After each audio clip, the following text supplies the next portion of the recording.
Reconociendo todas las voces. Bueno, pues ya instalados en el orquidiario de la Universidad Veracruzana con 2 especies distintas de vainilla.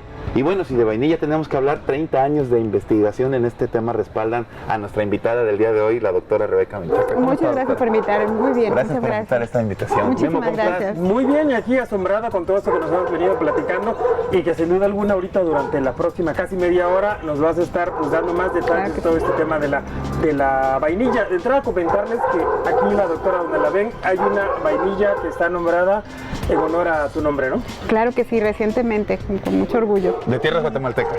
De tierras guatemaltecas. Muy bien. De eso y un poco más a continuación en Reconociendo Todas las Voces. No le cambie.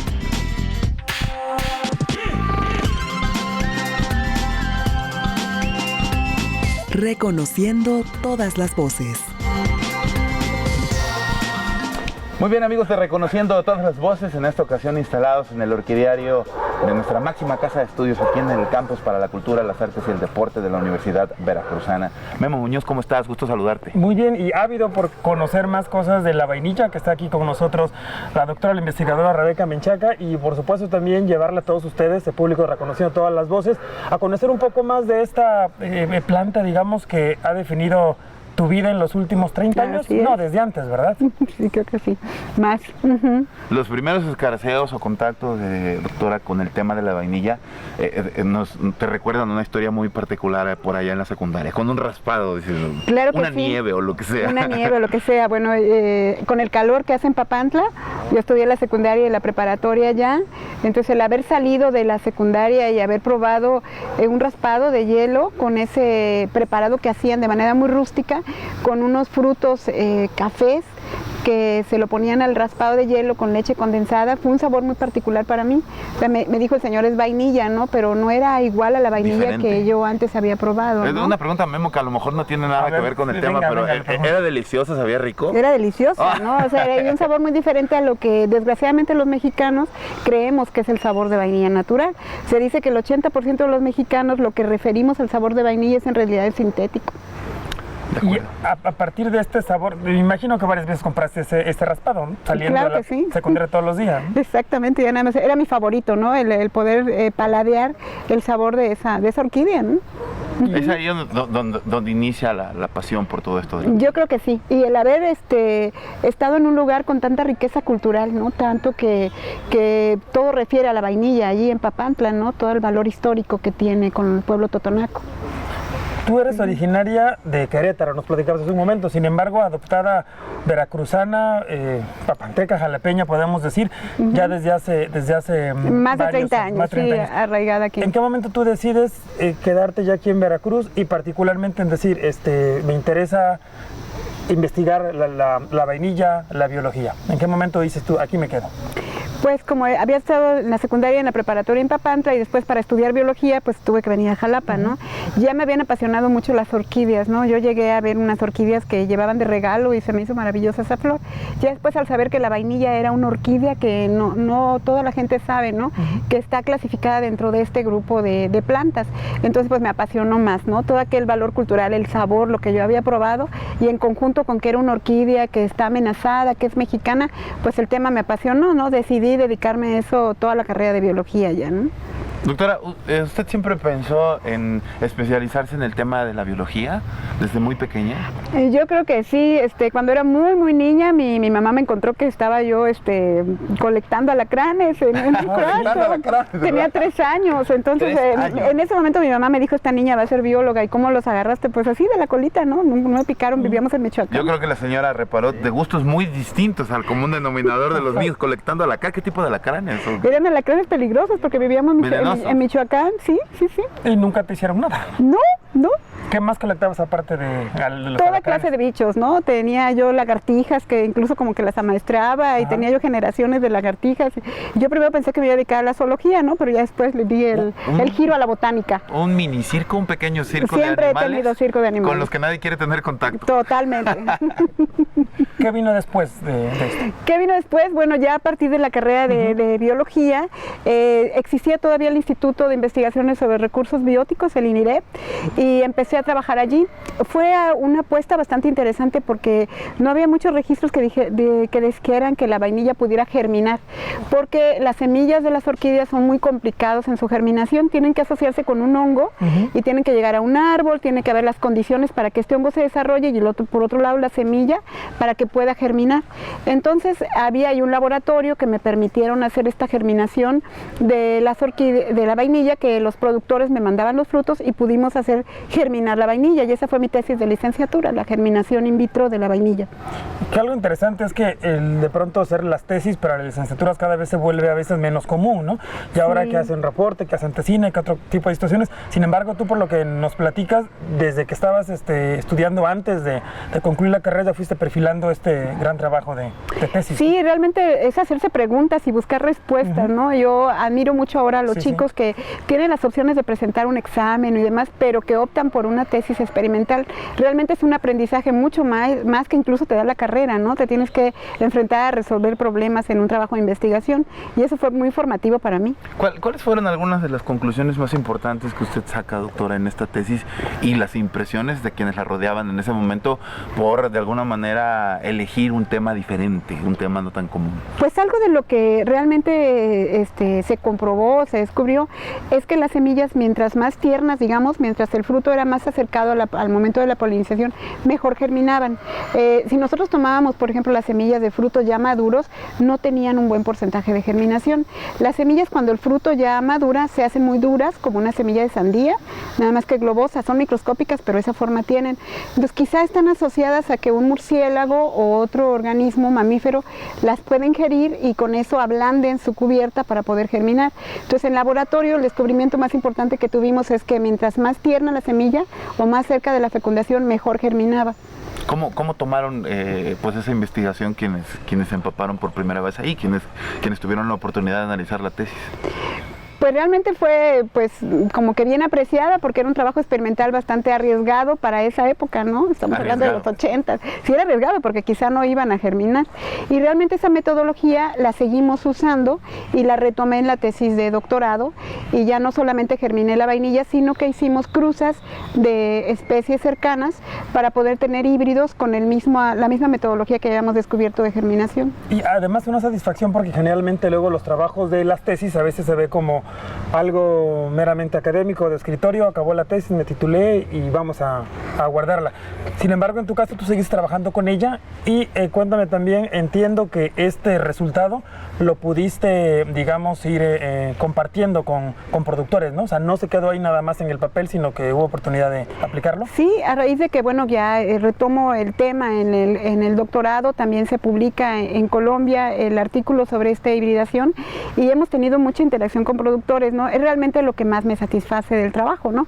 Productores de Papantla, de Misantla, de Gutiérrez Zamora, y últimamente productores cercanos a Jalapa, porque el cultivo de la vainilla se está desplazando, ¿no? Debido al cambio climático ahora, pues tenemos la fortuna de poder cultivarla entre los cafetales, más arriba de los 1000 metros. Entonces, este contacto que nació con productores, no solamente con los productores de México, sino también el trabajo fue reconocido en Colombia, en Bolivia, y después nos llamaron allá para dar asesoría sobre nuevos cultivos de vainilla. ¿Ha sido la piedra angular de la producción y la conservación de esta orquídea de la vainilla en la actualidad de esta investigación? Pues no llamemos tanto como prueba angular, ¿no? Pero sí es muy importante seguir germinando la vainilla, porque de manera... Encontrar métodos diferentes, ¿no? Y sobre todo el punto, la problemática sería que no hay variabilidad genética. La vainilla se extiende en los cultivos por cortes de tallo, pero básicamente todos los tallos tienen la misma información genética, son clones. Entonces, cuando viene una plaga o enfermedad, no hay ninguno que tenga diferencia de poder actuar como resistente a estos patógenos. Entonces, lo que estamos tratando es de generar variabilidad genética, ya sea por semilla o creando híbridos de especies cercanos mexicanas, para darles a los productores alternativas, ¿no? Que sea resistente a las plagas y quizá tenga un carácter aromático diferente que también ellos puedan comercializar. Hablabas hace un momento de que este asunto del cambio climático, que siempre que se habla de cambio climático obviamente trae consecuencias negativas, sin embargo tú has mencionado, es la primera vez que lo escucho, un cambio positivo en cuestión de que se puede cultivar, por decirlo así, la vainilla en otros sitios, pero un aspecto negativo, ¿de qué forma ha impactado también ese cambio climático para la producción de vainilla? Pues lo negativo ha sido que estas zonas que eran tradicionalmente las productoras de vainilla, por ejemplo Papantla, Gutiérrez Zamora, cercano a los 0 a los 400 metros sobre el nivel del mar, ya han tenido pérdidas devastadoras de los frutos. El aborto del fruto, que se puede considerar que tiene diversas causas, pero una de ellas es las altas temperaturas que existen. Hemos hecho algunos experimentos, por ejemplo, con el polen, y más allá de los 40 grados centígrados, tengo una chica que está estudiando precisamente ese caso, Zulaika Castellán, y nos hemos dado cuenta que a temperaturas muy altas el polen de la vainilla ya no puede vivir, ya no puede fecundar los óvulos o el fruto. Entonces lo desafortunado ha sido que estas zonas que eran tradicionales productoras de vainilla pues se han ido perdiendo, ¿no? Los productores pues han visto devastados sus cultivos y realmente ha sido como que se ha transferido este cultivo hacia zonas más altas donde se están viendo pues resultados alentadores. ¿Y es posible revertirlo? Digo, se ha hablado mucho de ir revertiendo estas consecuencias. Hay quienes mencionan que no es tan posible. En este caso particular de la vainilla, ¿se puede revertir que otra vez estas zonas como Papantla, Gutiérrez Zamora puedan convertirse en lo que eran antes? Pues revertir el cambio global sería, yo creo, muy difícil, pero sí darles a la mejor la oportunidad a los productores de tener algunas variedades resistentes a sequía o de motivar que ellos hagan sus vainillal diversificados siempre que haya árboles sombra y todo. Es un cultivo amigable con el medio ambiente porque siempre se tiene que establecer en árboles, entonces esto nos da un microhábitat quizá que puede bajar la temperatura y amortizar y poder poner frente a este cambio climático. Se ha tenido que buscar terrenos en mejores condiciones para la conservación y producción de la vainilla, pero actualmente, ¿cómo estamos en ese sentido en Veracruz en cuanto a conservación y producción? ¿Ha bajado la tasa? Ha bajado la producción, realmente ha tenido fluctuaciones muy fuertes la vainilla, ahora cobró interés porque pues de los cultivos es de los más redituables, o sea, ha llegado a tener un precio de paga de $600 la vainilla seca, eso es buenísimo para los productores y se les ha llegado a pagar muy bien también la vainilla verde, ¿no? Entonces, ojalá se mantenga, ¿no? Porque las fluctuaciones son como en el café, ¿no? Ahorita tenemos muy promisorio este precio, pero ojalá se mantuviera. Y no lo que nosotros queremos promover como investigación no es que tengamos cantidad de vainilla, ¿no? Porque para esto ya se está cultivando en Indonesia, en Madagascar, cantidades enormes de vainilla, pero aquí lo que nos importa es la calidad y a lo mejor lo que es el valor agregado, ¿no? Que está conservando el ecosistema, que hay mujeres que trabajan en la polinización y demás. Este sello verde es lo que debemos de conservar porque puede hacer nuestra vainilla pues que tenga un gran reconocimiento a nivel mundial. Si es duradera y tiene un mejor sabor y aroma, obviamente eso haría que el precio se elevara y se conservara. Claro que sí, y tenemos además ya catalogado como la mejor vainilla del mundo, o sea, la calidad de la vainilla mexicana, aunque son clones y se cultivan en otras partes del mundo, las características climáticas hacen que se concentren los aromas adentro del fruto. Nuestra vainilla es la mejor del mundo. Orgullosamente la mejor del mundo. Exacto, es lo que te iba a preguntar ahora que mencionabas que en Madagascar o en otros lugares se está produciendo, que cuáles serían efectivamente lo que la hace diferente, única o especial a la vainilla mexicana. Claro que sí, todo lo que está alrededor de la vainilla, ¿no? La sombra, estas fluctuaciones de la temperatura. Se ha hablado de un buqué, o sea, quizá, aunque incluso sean las mismas plantas, se está empezando a utilizar. Hay una investigadora, la doctora Araceli Pérez, con la que trabajamos, ella es especialista en aromas, y ella ha ido a Canadá y ha estado en Francia y todo, especializándose en esto y tratando de hacer que existan panelistas, así como existen con el vino y el café, ¿no? Para la vainilla, ¿no? Y con pues con las características de México. Tenemos que decir nosotros que la vainilla nos huele a chocolate, nos huele a tabaco, nos huele a otras cosas, ¿no? No puede haber panelistas de otra parte del mundo porque quizá estos referentes, por ejemplo, pueden ser maple o otras cosas que nuestros agricultores no están familiarizados, ¿no? Están acostumbrados, claro. Muy bien, hace rato mencionabas el tema de hacer las cosas con el sello verde. Tú has recibido también reconocimientos por tu labor ecológica, digamos, ¿no? ¿Cuáles son, digamos, tus sentimientos en torno a este tema, ¿no? El poder hacer algo por nuestro planeta, ¿no? Que muchos han hablado que está reventando, ¿no? Sí. Todo lo que... Pues yo creo que aquí pues se toca un tema muy difícil, ¿no? Generalmente cuando se habla de conservación y más en otras épocas, parecía que la conservación era algo intocable, ¿no? Vamos a conservar esta especie y nadie venga aquí, pero eso en la realidad no existe. Existe una comunidad alrededor que también quiere manejar los recursos. Entonces, bueno, en el Centro de Investigaciones Tropicales, la línea que generó el doctor Gómez Pompa desde hace mucho tiempo, incluso desde INIREV, era también considerar que un recurso puede ser manejado sustentablemente por la comunidad. Entonces, es aquí donde debemos trabajar, ¿no? Que sí es la vainilla, sí se está acabando, pero si le das una oportunidad a los agricultores de poder aprovecharla y poder generar un recurso económico diverso, entre otros, yo creo que es como la conservación entonces va a tener camino, ¿no? O sea, no es nada más algo exclusivo de los investigadores o que se aísle, ¿no? Sino hacer parte de la comunidad, aparte de este problema, las personas que están en ese contacto diario y cotidiano con este producto, en este caso la vainilla, ¿no? Claro que sí. Entonces, el trabajo principal durante todos estos años era instrumentar o encontrar las herramientas adecuadas para poder trabajar en el sustento de ese producto.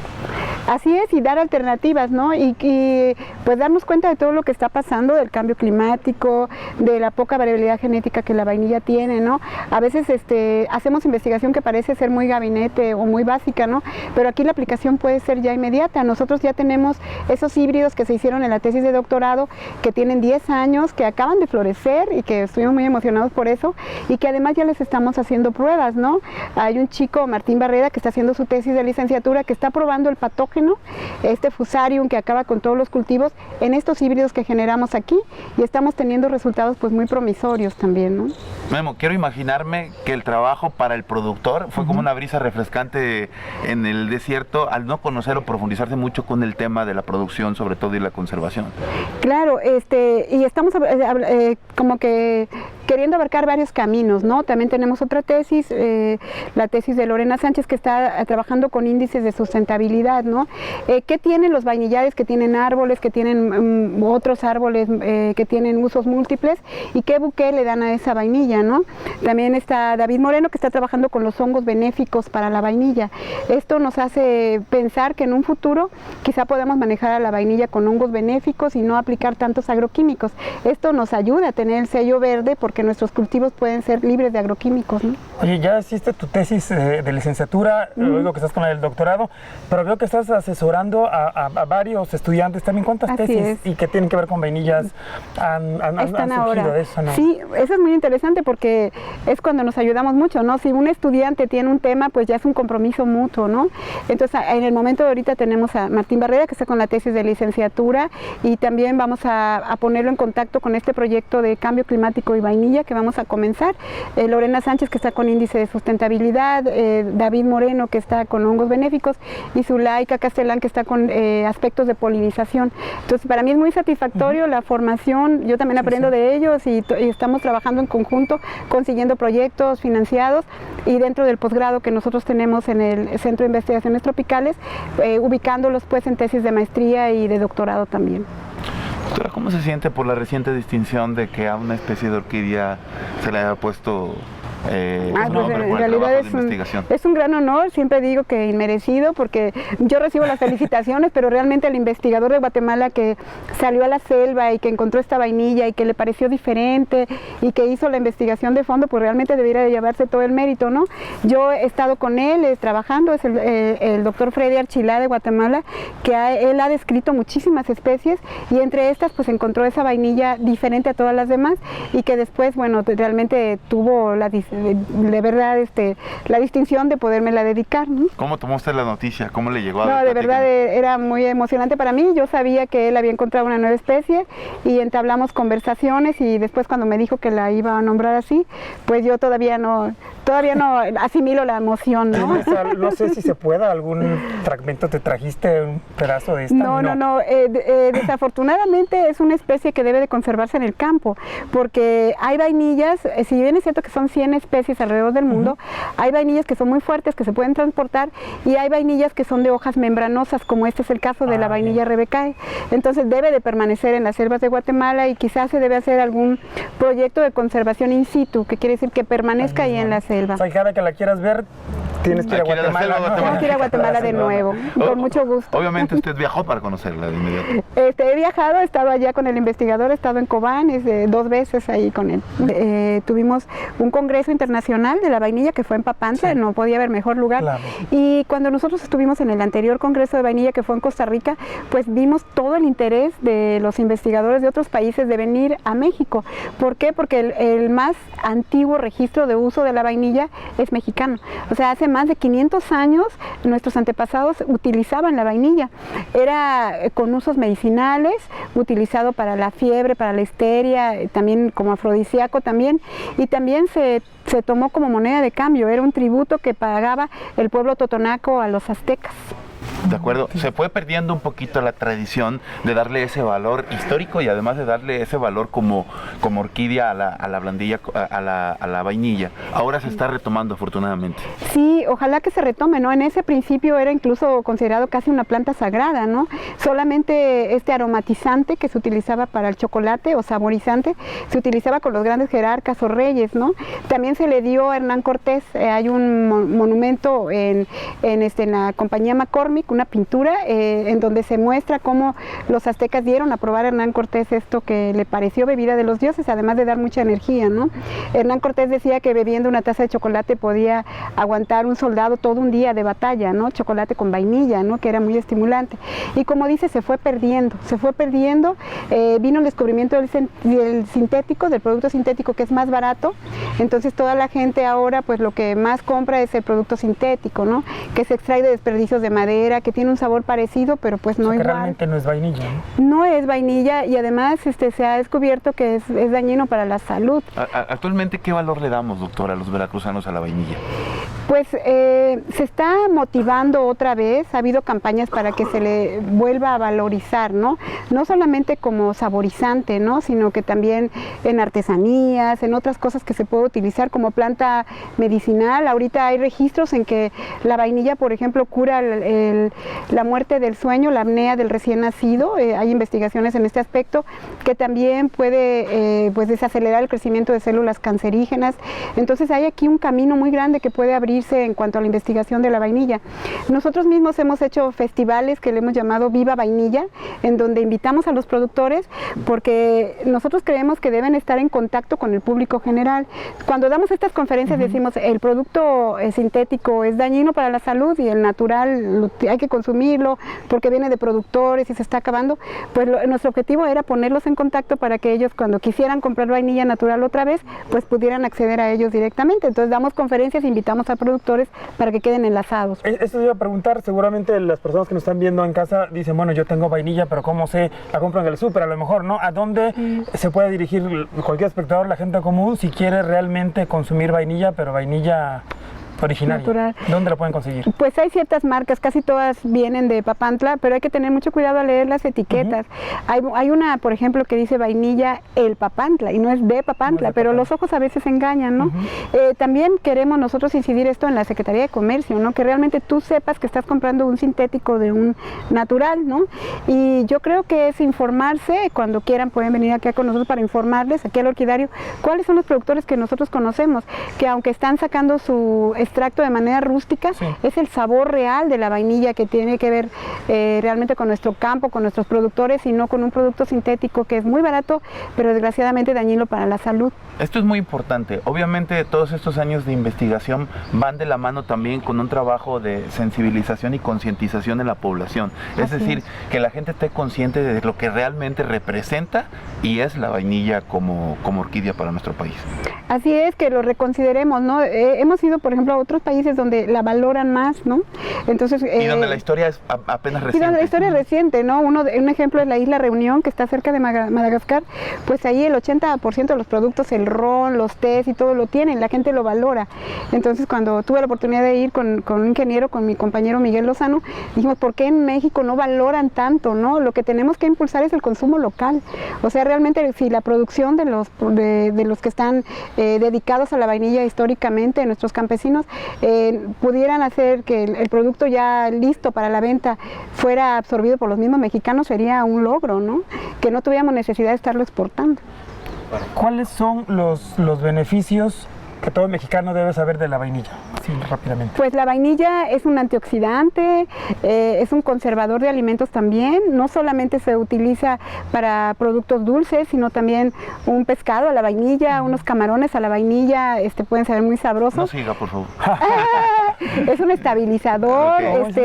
hay mole, por ejemplo, el mole intensifica el sabor de los alimentos y además más propiedades que se le están descubriendo cada día, ¿no? Perfecto, bueno, ya casi se nos está acabando el tiempo. Si nos puede dar a las personas que quieran tener algún contacto aquí con el orquidario, con usted, algún teléfono o red social donde lo podemos contactar. Claro que sí, estamos en redes sociales, nos pueden también encontrar en el Centro de Investigaciones Tropicales o directamente al orquidario, aquí adentro de la USB.